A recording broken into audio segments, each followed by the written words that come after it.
Kenapa ada laki-laki yang sangat patriarki?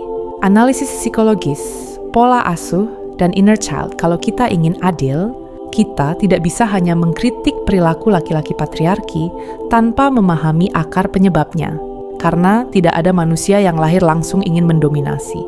Ada proses pembentukan. Dan seringkali, di balik laki-laki yang ingin dilayani seperti raja, ada anak kecil yang tidak pernah benar-benar merasa aman. Mari kita bahas pelan-pelan. Dalam teori attachment, gaya keterikatan, ini sering berkaitan dengan insecure attachment. Ada dua yang sering muncul. 1. Anxious attachment. Takut ditinggalkan, butuh validasi tinggi cemas kalau tidak dihormati. Avoidant attachment sulit, dekat secara emosional, tidak nyaman dengan kedekatan, menjaga jarak lewat dominasi-dominasi, sering menjadi cara untuk menghindari rasa kecil di dalam diri. Jadi ketika dia berkata, aku kepala rumah tangga, kamu harus taat. Kadang yang sebenarnya terjadi adalah, aku takut kehilangan kontrol. Dari sisi pola asuh, model ayah dan ibu di rumah anak, laki-laki belajar tentang peran laki-laki dari rumah. Kalau dia tumbuh dalam keluarga di mana, ayah otoriter dan jarang terlibat pengasuhan ibu. Selalu melayani tanpa suara ibu terlihat lelah, tapi tidak pernah didengar ayah, tidak pernah membantu pekerjaan domestik, maka itu menjadi blueprint. Anak tidak hanya mendengar kata-kata, anak menyerap pola. Kalau sejak kecil dia melihat laki-laki duduk, perempuan bekerja, itu tertanam sebagai normal, tanpa sadar. Dan ketika dewasa, dia mengulangnya, bukan karena dia jahat, tapi karena itu yang dia kenal sebagai sistem. Sekarang kita masuk lebih dalam. Inner child adalah bagian diri kita yang menyimpan pengalaman masa kecil. Kalau seorang anak laki-laki hanya dihargai saat berprestasi, hanya dipuji, saat kuat dilarang, menangis tidak, boleh terlihat lemah ditekan.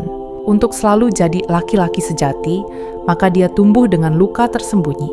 Dia belajar bahwa nilai dirinya tergantung pada dominasi dan kekuatan.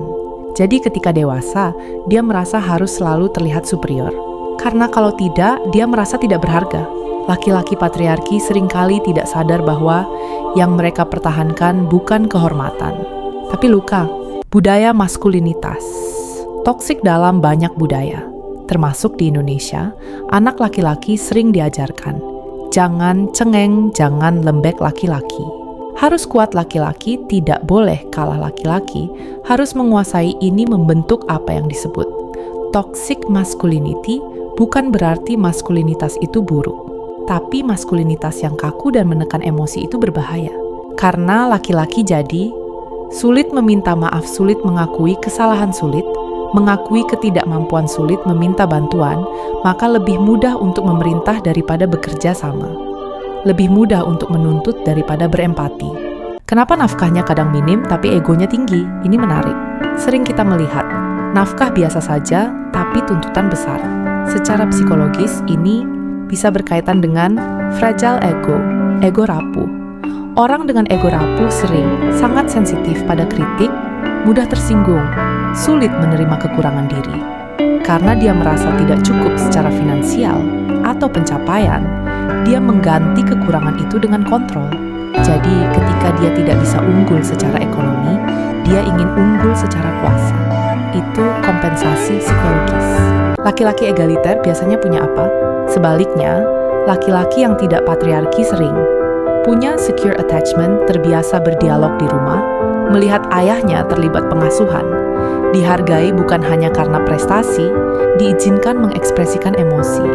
Mereka tidak merasa terancam oleh perempuan mandiri, karena harga diri mereka tidak tergantung pada dominasi.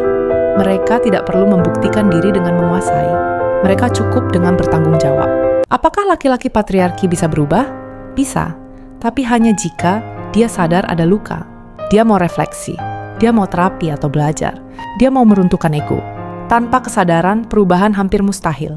Karena patriarki bukan hanya sistem sosial, ia juga sistem pertahanan diri. Memahami penyebab bukan berarti membenarkan perilaku.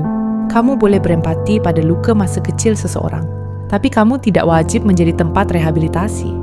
Cinta bukan terapi gratis. Kalau seorang laki-laki belum berdamai dengan inner child-nya, belum stabil secara emosi, dan masih merasa perlu mengontrol untuk merasa aman, maka pernikahan akan menjadi medan konflik. bukan tempat bertumbuh.